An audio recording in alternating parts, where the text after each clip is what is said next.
Hi everyone. Let me just switch this thing off here. Nick, how are you? I'm well, thanks, Jim. Very good. Tell me about Zumo and tell me about the culture that you've built there. Yes, so for background's sake, so Paul and I are the co-founders of Zumo. We started building this project in the middle of 2018. I guess we were as excited as everybody else is by the potential of blockchain and blockchain-powered solutions, particularly financial products, to really positively impact on people's lives globally, both from primarily from a kind of financial wellness point of view, in terms of the impact that blockchain could have on payments, on how people save, on how people invest. And we were super excited about the space, and we identified very quickly that it was pretty inaccessible for most people. It was extremely hard at that time to get to buy into the space, to buy any cryptocurrency. If you wanted to buy into that, it was extremely confusing. The banks were pretty anti that. So what Paul and I set out to do from day one was to build a product that was a pretty kind of pure blockchain execution of that product, execution of that idea, to build a non-custodial wallet, which I'll let Paul talk about in a bit more detail. But to make that as accessible and easy to use for as many people as possible, so that they could kind of enter this new world, decentralized finance, a new world of blockchain, a new world without as many middlemen in the way, taking profits, so that we're able to spread that as far and wide as we can. And that was the kind of the vision that we had, was to allow as many people to access this new world as they possibly could. Do you want to talk a little bit about why we decided to build on that non-custodial architecture? Yeah, absolutely.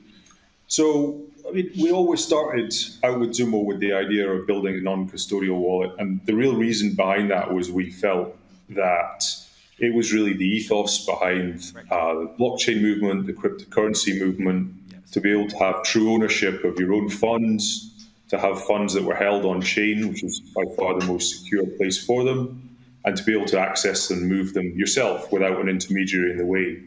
So when we set up Zumo, the non-custodial approach was obviously a long approach from an engineering point of view, but it was an approach that we felt would be backed up by the ethos of the development team, of the business as a whole. And what it let us do is really become chain agnostic. So we started off with Bitcoin and ETH, and we're very, very shortly, in fact, the next release will be a BSV release.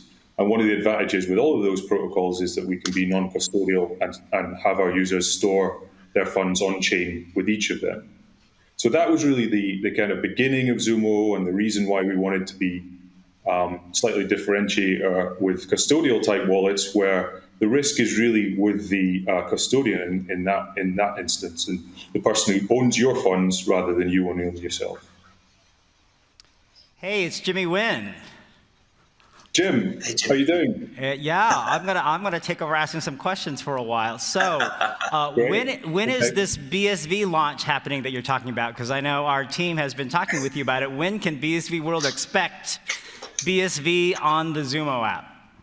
Well, the answer, Jimmy, is imminently. So actually, I was talking to our development team today. We have a release that we're just finalizing, and so in the next couple of weeks, we expect to be able to launch BSV in Zumo. We're all very excited about that. Exciting. And as the BSV community would call it, it would be soon trademark. It really is. It's the release after the next one, Jimmy, and we've got some quite cool activity coming up for the launch. So yeah, we have a big iteration of our very well known in the UK anyway, refer and share campaign, where users will be able to get their first bit of BSV as part of referring their friends to the app. Been super successful for us in building our audience previously, and hopefully will give us all some great publicity, both for Zumo and for the BSV ecosystem. Introduce some new users to BSV, as well as being hopefully a great reason for all the BSV users in Europe to start using our app. Awesome. And once people have BSV on your app, what could I do with it? So very shortly, we in the very imminent future, you'll obviously be able to move in and out of BSV and local currency and sterling. That is, to begin with, that will always be done at a kind of a best possible rate execution. You know, we're not a trading app specifically, but you could buy and sell BSV. You can add to that. You could decide that you wanted to sell it and move that money into other cryptos if you wanted to. And that's in the short term. You can also send, because we're non-custodial, you'll be able to send BSV globally to any other Zumo user or to any other wallet address out with the Zumo ecosystem. We're not a closed loop system. And that's one of the key things that we think users will start enjoying straight away, that they will be able to move funds at a fraction of the cost of trying to send Bitcoin or ETH globally. So we believe that users straight away will start seeing the benefits of being able to use native BSV for moving funds internationally. Over time, I suppose, and the vision and why we've decided to integrate BSV into the platform, I suppose, is for where it's going. I was listening to the last session with great interest around stable coins and the idea of payment coins and BSV's potential to power those types of payment and stable coins. And for us, it's about kind of the future, I suppose, and the now is working with native BSV. The future, we're super interested in being part of that ecosystem that can start leveraging BSV for payments and for micropayments and for international remittances and to power government coins, particularly where there's not reserve-backed currencies in some of the poorer countries. So yeah, super excited about getting BSV live and giving users access to the BSV token, giving them access to cheap peer-to-peer payments and be able to move BSV cost-effectively internationally. And in the future, looking forward to kind of plugging into the broader, payments-related benefits with a particular interest from our point of view around the international remittance space. Yeah, let's talk about that, because now we want to move from use of BSV as a native token on your app and with your partners to use of BSV as a ledger, infrastructure, plumbing for more inclusive, sustainable payment sources. So what's your interest in delivering that to developing countries, and how are you exploring use of BSV to the extent you can talk about it now? Yeah, I mean, I think from our point of view, it's still incredibly expensive. If you're in the UK and you have family in almost any emerging market without a reserve-backed currency, it will be extremely expensive for you to move money home. I think that's been highlighted, by the pandemic, and more than ever, the reliance in many emerging markets, particularly in low-income countries, on diaspora relatives moving money home. And if you move money home through traditional remittance rails, the less stable, the less liquid the local currency that you're moving money into, the more, conversely and perversely, the more expensive it gets to move money there. So 5, 6, 7, 8, 9, 10% to move money back into into very low income countries where people can least afford to be losing that chunk of the cash that they're going to receive. So just on a practical level, that the ability to remit money home and not lose that 5 to 10% of the transaction, to lose a fraction of that's fine, because that to pay a fraction of that cost. But also, I think potentially at the other end, what's exciting is the chance for the receivers of the remittance to be able to hold in a token which is less which is less prone to hyperinflationary effects and less prone to risks, or even less having to cash out and hold cash in a lot of markets. So I think that there's a couple of kind of tied in revolutionary pieces. Is one, that we know that it's likely that emerging markets will take the leapfrog effect, as we've seen with mobile technology, and that our view is that it's most likely that stablecoins and gov coins will be used fastest in emerging markets, because it's you don't have strong central banks for a start who want to get in the way, which is a reality, and a load of other factors. So our view is that they're likely to be adopted in those markets first, also because they have the strongest use cases. We've already seen crypto being adopted as currency, as true currency in emerging markets in a way that it hasn't been in the West. So I think applications both from remitting money back, but also from a, if you're starting with a blank canvas to create a payments infrastructure, you wouldn't build one that had as many jumps in it as the existing payments architecture that we have in the West does, with its 8 or 9 stops on the way to a payment being completed. You would do something which looked a lot more like a peer-to-peer payment. And I guess it's exactly the same in, the parallel with mobile technology in emerging markets is there was no copper cable internet to have to work around. So you jump straight ahead to mobile technology, which is why things like SIM-to-SIM payments and mobile tech is way ahead in a lot of emerging markets globally than it is in the West from a practical use case point of view. So yeah, that's how we see it. We are involved in a number of conversations, and I guess one of the drivers will be collaborating with the teams at BSV, or involved in and around BSV, to start bringing these stable coins and payment tokens to life. Let's turn to Paul. In your CPO role, can you tell us some of the unique advantages that you see with using BSV to create stable coins, gov coins, or other mechanisms that are particularly useful for developing countries? Yeah, absolutely. So when we started developing, as I mentioned, we started on Ethereum and Bitcoin. And even back then, which would have been the start of 2018, Ethereum was relatively cheap, but you could see that there was going to be issues as we progressed with the fact that costs just to send and to receive were going to increase. So obviously, I think the primary kind of advantage and goal that we had with working with BSV was just to have a protocol and a network that we knew we could build on, that would be stable, and that we could scale. And those 3 things were super important from a development point of view, because I think what you're seeing now with the Ethereum network is that starting out there and building the types of protocols and also the stable coins that the previous panel was discussing would be prohibitively expensive, just from a kind of management and moving funds around on and off chain point of view.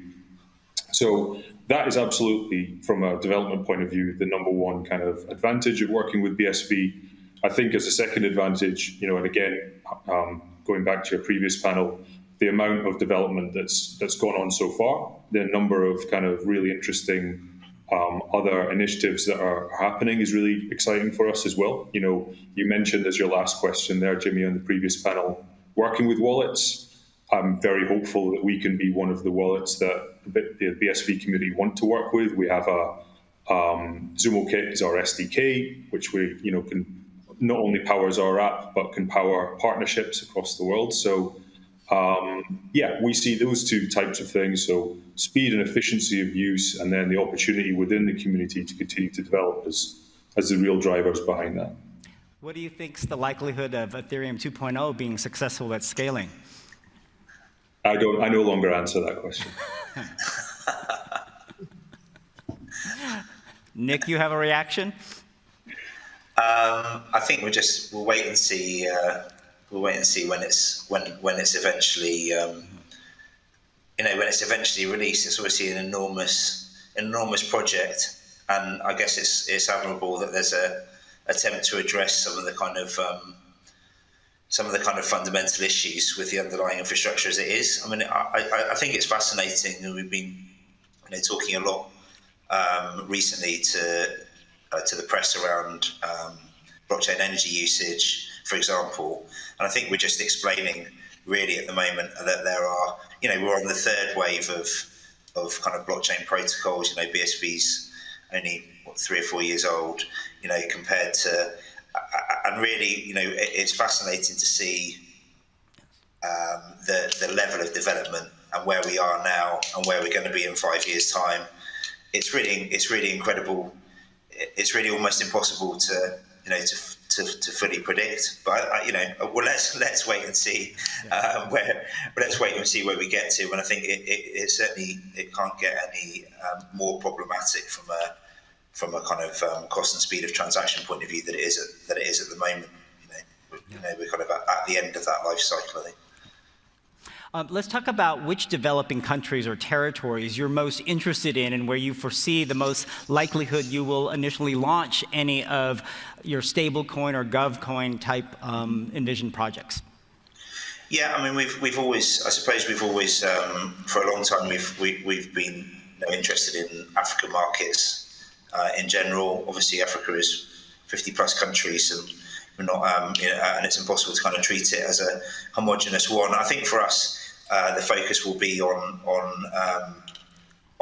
remittance corridors to begin with, and so that is where there is UK, EU, diaspora, African populations. So that's going to be Northeast Africa or West Africa, I would say, most likely. And we've got a number of conversations across Ghana, some of the other Northeast African countries. I think the other potentially very interesting remittance-driven corridor for us is kind of ASEAN markets, so to include the Philippines, Thailand, Malaysia.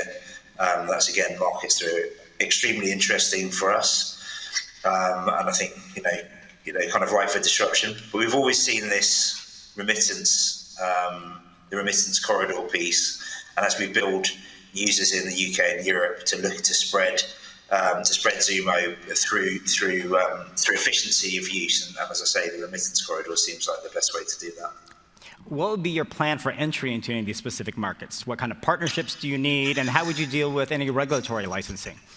Yeah, it's a really good question. The regulations, as you know, are emerging extremely quickly, and are complex. So for us, for Zumo to work, we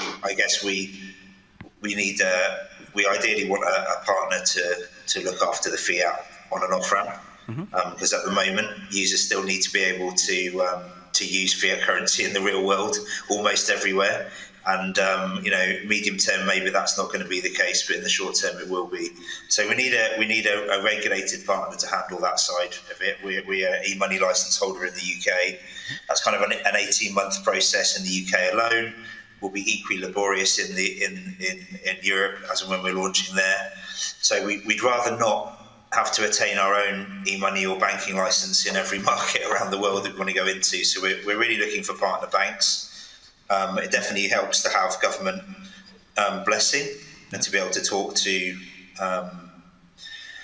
finance ministries, to be able to talk to government about about the benefit of particularly, again, so to labour the point, but the benefit again of easing the ability for people to move money from outside of those countries back home. And then, executionally, we're very, very keen. Paul mentioned Zumo Kit, our back end piece. We're very keen to partner with local entrepreneurs and local businesses to kind of build market-specific versions of Zumo that make sense there. But the key thing is a fiat partner. We believe that we have a regulatory compliant in the UK kind of crypto business that will stand up to close examination by any regulator. And we're also looking at potential international regulatory domiciles to give us, continental coverage in various places. But yeah, the key is the fiat partner, because going through multiple regulatory approvals on that thing, life is not long enough to do more than a couple of those, I think, is the reality. And Paul, as CPO, what are some challenges that you foresee facing as you go down this journey, and how can the BSV developers and entrepreneurs and companies out there help you? Yeah, I mean, so the challenges for us are, at this point, helping BSV scale. And I'll use a very specific example of that. So we've done a fair bit of research into BSV market, initially in the UK, but in Europe, and we actually found it was pretty tough to just buy BSV. We needed some for testing. We eventually did get some, but we had to go through a rather circuitous route to get some. So I think from our point of view, one of the things, as Dick mentioned at the start, we wanted to do with Zumo was to make it really easy to buy cryptocurrencies that we support. And by supporting BSV, hopefully we can help BSV become more accessible in the UK, certainly, and then in Europe as we roll out. So that's one of the challenges that I would say that we can kind of help with. I guess on the other side, as I've mentioned before, we're really keen to work with the BSV community and some people who are developing on it. So from our point of view, being open, being accessible, working on those remittance corridors that Nick was talking about is really the way that we see kind of helping not only Zumo grow, but also BSV adoption grow. And Nick, I'll ask this as the last question so we can wrap up this session. What do you see as the future of Zumo and the contribution you want your company to make by the time you're done on the inclusive future of finance? Thanks, Jimmy. Yeah, that's a big one, but we have big aspirations. I mentioned at the beginning that we are. We're really concerned with people's financial wellness, and that will mean different things depending on where they are globally. And then we're not talking about is Bitcoin up or down X% on a given day. Very few people globally have the appetite for cryptocurrency trading. Very few people globally have the appetite for enormous amounts of risk. As the same thing is really very few people globally have the amount of have the risk appetite for day trading on stocks and shares platforms and spending their lives on Reddit. Not many people, the bulk of people, don't have time or the aptitude to go down those platforms, and that's not what our ambition for Zumo is. Our ambition for Zumo is to build financial products, whether that's in remittance, in savings, in investment type products that are built on the blockchain and then added to by extremely cheap payments, which allow people to save, build wealth, create better financial positions for themselves, not affect their credit score, that kind of sit out with legacy systems which are kind of failing them. And I think if you speak to anyone under 35, which I'm not, I hasten to add, if you speak to anyone under 35, they would, that really resonates with them because they feel like they're pushing the wheelbarrow uphill. So for us, it's about giving those people a really rock solid alternative where they can build a future for themselves, a financial future for themselves that lets them be happy and functional and not stressed as they are generally at the moment by their prospects. And before I let you go quickly, are you looking for capital and can investors help you? We are, yeah. We're raising our Series A at the moment. There's still some availability in that. If anyone would like to get in touch, we'd be happy to have that conversation. Thanks, Jimmy. Of course. All right. I'm going to send apologies from Jim Duffy, who was unable to complete his start attempted to this session, but I really want to thank Nick and Paul for being so flexible and letting me swoop in here and interview you. Please give a round of applause to Nick and Paul.